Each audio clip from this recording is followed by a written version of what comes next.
Bismillahirrahmanirrahim. Avant de vous parler de cette femme incroyable, avant de vous parler de cette histoire incroyable, avant de vous rappeler que c'est elles les références, que c'est eux les références, celles et ceux qui ont marqué l'histoire et qui nous ont précédés, permettez-moi de vous rappeler une chose importante.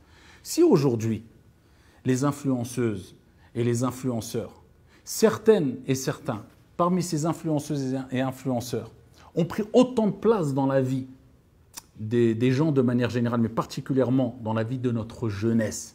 Si ces gens qui souvent appellent à la paresse, à abandonner les études, qui vendent du rêve à tout le monde, qui appellent quelquefois à la débauche, et si ces gens-là sont autant suivis, vous savez c'est pourquoi? À cause de deux choses. La première des choses, c'est dû à notre curiosité déplacée. Quand quelqu'un a une curiosité déplacée, il veut tout savoir sur tout le monde. Et donc ça marche. C'est pour ça qu'on voit de plus en plus d'influenceurs et influenceuses qui marchent simplement en déballant leur vie privée alors qu'il n'y a rien dans le fond. C'est du vide. Et voilà, pourquoi ça marche? Parce qu'il y a des gens qui aiment regarder. Il y a des gens qui ont une curiosité déplacée.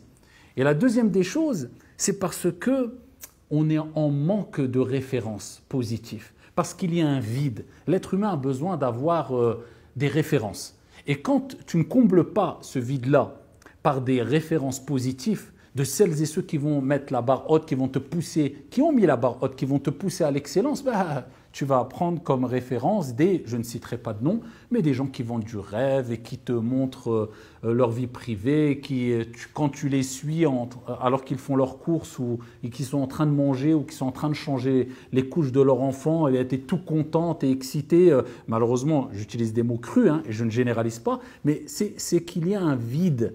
Il y a un vide dans nos vies. Il y a un manque de bonnes références. C'est pour cela qu'il faut être curieux, mais avoir une curiosité positive qui nous pousse à chercher des références de personnes, de femmes et hommes qui ont marqué l'histoire et ô combien sont-ils nombreux et nombreuses. Et parmi eux, cette femme, Sulaym al-Rumaysa.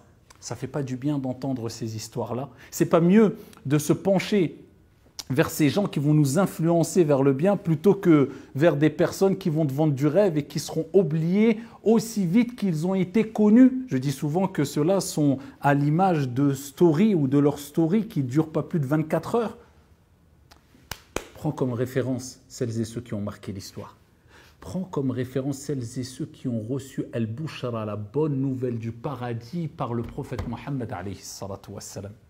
Et même dans les choses mondaines, même des gens qui, à la rigueur, ne sont pas musulmans, mais qui ont fait des choses positives et qui te poussent à exceller dans les sciences et autres, prends-les comme référence. Mais ne prends pas n'importe qui, ou des gens qui vont te pousser vers le bas. Parmi les gens qui ont marqué l'histoire et qui doivent être nos priorités dans nos références, c'est Sulaym, radiyallahu anha wa arda. Sulaym, cette femme dont le prophète alayhi salatu wassalam a dit: je suis rentré au paradis. J'ai entendu du bruit. C'était Ar-Rumaysa, Sulaym. Ya Rab, qu'a-t-elle fait pour gagner le paradis et avoir cette bonne annonce venant de la bouche du prophète Mohammed alayhi afdalus salati wa taslim? Cette femme-là, pieuse, vertueuse, qui a eu comme enfant, vous le savez sûrement, Anas ibn Malik. Regardez le souci qu'elle a eu pour cet enfant. Et regardez l'amour qu'elle a eu envers le prophète alayhi salatu wassalam. Elle a dit au prophète alayhi salatu wassalam: je laisse à ta proximité, proche de toi, mon fils Anas ibn Malik, un enfant qui a reçu la proximité, l'éducation du prophète sallallahu alayhi wa sallam, un prophète et un envoyé. Et Anas ibn Malik, vous savez ce qu'il a dit? Il a dit: j'ai été au service du prophète, proche du prophète pendant plus de 10 ans et wallah, il ne m'a jamais réprimandé en me disant pourquoi tu as fait ceci et cela. Alayhi afdalus salati wa taslim. Anas ibn Malik, fils de Sulaym, et on va arriver à l'histoire incroyable de Sulaym al-Rumaysa. Anas ibn Malik qui a reçu l'invocation du prophète sallallahu alayhi wa sallam. Le prophète a invoqué pour lui la baraka, la bénédiction. Résultat, Anas ibn Malik a vécu à peu près 100 ans. Résultat, Anas ibn Malik a eu d'énormes biens. Résultat, Anas ibn Malik n'est pas mort avant d'avoir vu 100 enfants et petits-enfants. Lors de son vivant, Allahu Akbar, l'invocation du prophète sallallahu alayhi wa sallam pour un enfant pieux qui avait des parents pieux, qui avait une mère pieuse. Et Sulaym, c'était une femme qui n'était pas musulmane dans les premiers temps, après la venue de l'islam. Elle était non musulmane et elle était mariée avec un non-musulman, un non-croyant, quelqu'un qui ne croyait pas. Il est décédé. Et elle était connue pour être une femme très belle, une femme très intelligente, une femme très courageuse, une femme perspicace, une femme clairvoyante, d'énormes qualités, radiyallahu anha wa ardaha, avant même sa conversion à l'islam. Donc, quand son mari est mort, elle a embrassé l'islam. Elle a reçu le message, elle a cru au message. Et beaucoup de personnes sont parties la demander en mariage. Comment laisser une femme sans la demander en mariage alors qu'elle était connue pour toutes ses nobles qualités? Et elle a refusé, beaucoup d'hommes. Et un jour, Abu Talha radiyallahu anhu wa arda a voulu l'épouser. Mais il n'était pas musulman. Vous savez ce qu'elle lui a répondu? Elle a dit, je t'épouserai contre une dot. Et cette dot n'est autre que ta conversion à l'islam. Ya Allah, quelle dot magnifique. Quelle meilleure dot on a connue à travers les siècles, billahi alaykum. Sa conversion à l'islam de Abu Talha fut la dot de Sulaym. Regardez la piété de Sulaym. Regardez ce qu'elle a demandé comme dot, subhanallah. Et Abu Talha est devenu un des plus grands, nobles et fervents compagnons du prophète Mohammed alayhi afdalu salati wa askat taslim. Et parlons de cette histoire incroyable, de cette femme incroyable. Un jour, alors qu'ils avaient un enfant, donc Sulaym, Al-Rumaysa et Abu Talha, cet enfant est tombé malade.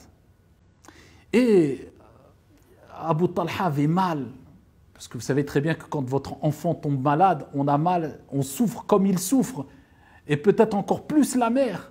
Regardez la relation intense qu'il y a entre les parents et l'enfant, et particulièrement l'enfant et la mère. Et avec cela, donc Sulaym, Abu Talha prenaient soin de leur enfant très malade. Et Abu Talha avait l'habitude de rejoindre le prophète alayhi salatu wassalam pour les prières, après l'Isha, etc. Et un jour, alors que son enfant était très malade, donc Abu Talha est parti rejoindre le prophète sallallahu alayhi wa sallam. Et quand il est parti rejoindre le prophète sallallahu alayhi wa sallam, Sulaym était seule avec son enfant très malade à la maison et son enfant est décédé. Et regardez l'exemplarité, le comportement qu'a eu Sulaym. Alors bien sûr, aujourd'hui, à notre époque, le contexte est tout autre. Quand il y a un décès, il y a des démarches qui sont faites qui, à l'époque, il y a 1400 ans, elles n'étaient pas faites, ces démarches-là. C'était un autre contexte, c'était une autre période de l'histoire. Mais prenez la morale de cette histoire et comment on peut atteindre ce niveau-là. Nous, hommes et femmes, je ne dirais pas que femmes, hommes et femmes aujourd'hui, regardez le degré de patience, de confiance, de certitude, de recherche de la récompense divine à travers la patience qu'avait cette femme-là, radiyallahu anha wa ardaha. Et wallahi wa rabbil Ka'ba, elle avait devancé beaucoup d'hommes et même de compagnons hommes en piété, en patience et en vertu, radiyallahu anha wa ardaha. Qu'est-ce qu'elle a fait? Elle a fait la toilette funéraire à son enfant. Elle lui a mis son linceul et elle l'a mis dans un endroit de la maison. Et elle a invoqué en sa faveur. Et elle a dit, Wallah, personne ne préviendra Abu Talha si ce n'est moi. Elle a voulu annoncer à Abu Talha la mort de cet enfant de sa propre bouche afin d'utiliser les mots adéquats, la manière adéquate afin que son propre mari qu'elle aimait, qu'elle chérissait, ressente le moins de douleur possible. Quel niveau, radiyallahu anha wa ardaha. Son mari est rentré et il dit, comment va notre enfant? Et elle dit, il n'a jamais été aussi calme. Il n'a jamais été aussi calme. Elle n'a pas menti. Elle ne lui a pas dit tout de suite, il est décédé. Non seulement elle a voulu lui dire de sa propre bouche, mais elle a voulu utiliser les meilleurs termes et le meilleur moment. Elle lui a préparé un bon repas. Elle s'est parée, comme une femme va se parer pour accueillir son époux, et elle s'est fait belle comme le mari doit se faire beau pour son épouse. Et elle a fait avec son mari lors de cette nuit-là ce qu'un homme fait avec son épouse. Et ensuite, après que cela s'est passé, elle interpelle son mari. Et elle lui dit, Ya Aba Talha, que dirais-tu d'une personne qui te prête une chose, ou un voisin te prête quelque chose, et il viendrait le récupérer son dû. Je dirais, bah, c'est normal, je lui redonnerai son dû. S'il me l'a prêté et il vient réclamer son dû, je lui redonne. Elle lui dit, bah, sache qu'Allah subhanahu wa ta'ala nous avait prêté notre enfant, car nous appartenons tous à Allah subhanahu wa ta'ala, et Allah a repris ce qui lui appartenait. Patiente et espère la récompense d'Allah. Ton enfant a rejoint Allah. Subhanallah. C'est quoi ce niveau?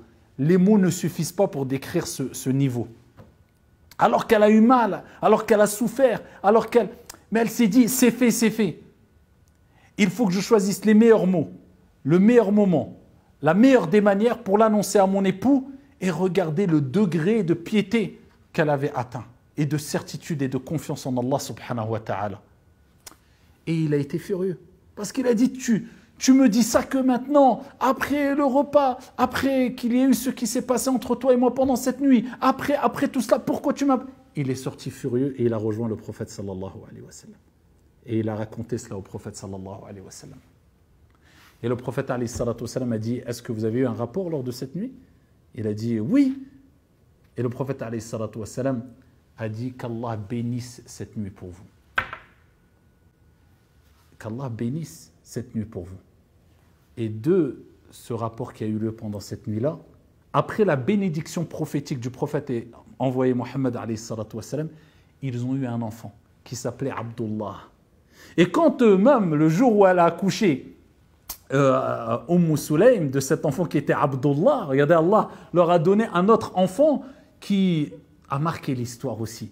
Quand elle a accouché, eh bien, elle a dit, je ne l'allaiterai que lorsque vous l'apporterez au prophète alayhi salatu wa salam. Pourquoi? Pour faire le technique. Ce qui relève de la sunna, c'est de prendre, bien sûr, il faut savoir le faire, hein, de prendre un morceau de date, de le mâchouiller et de frotter un peu le palais de l'enfant avec, et il y a beaucoup de profit, de bénéfices pour l'enfant d'ailleurs, et elle a voulu que la salive prophétique du prophète Mohammed alayhi salatu wa salam se mélange à la salive de son enfant en premier lieu.